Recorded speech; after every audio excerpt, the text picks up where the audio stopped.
Hey guys, welcome to eMath. Today we will start looking at SAT question.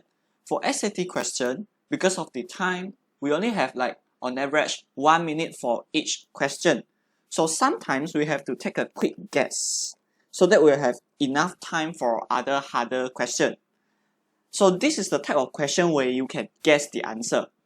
When the question is asking for value of something, we can always start from C. Why? Because the answer choices in SAT exam is always arranged in ascending or descending order. So it's advisable that we start from something in the middle. Okay, let's see. Okay, the answer choices in this question are basically the value of A, right? And the A times A will be 27. A plus A will be 9.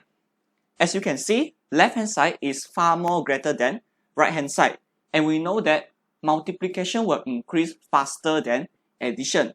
So we need smaller value of A so that both sides will be equal.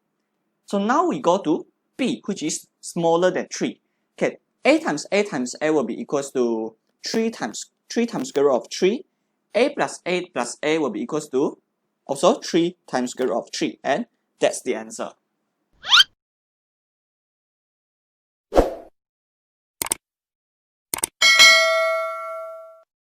Traditionally, we will write this equation as A cubed equals to 3A.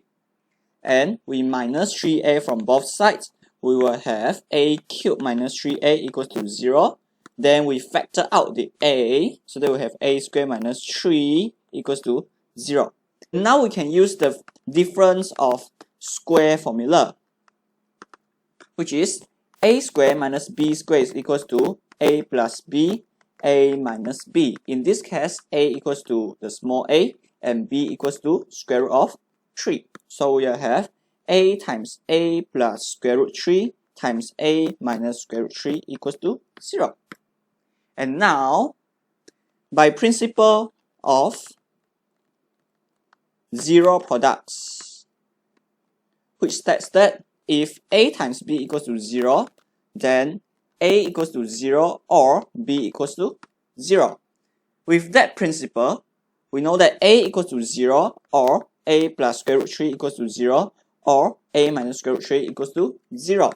So at the end, we'll have A equals to 0 or A equals to negative square root 3 or A equals to positive square root 3. And that's the answer. Alright, that's all for today. If you like eMath, see you guys in the next video.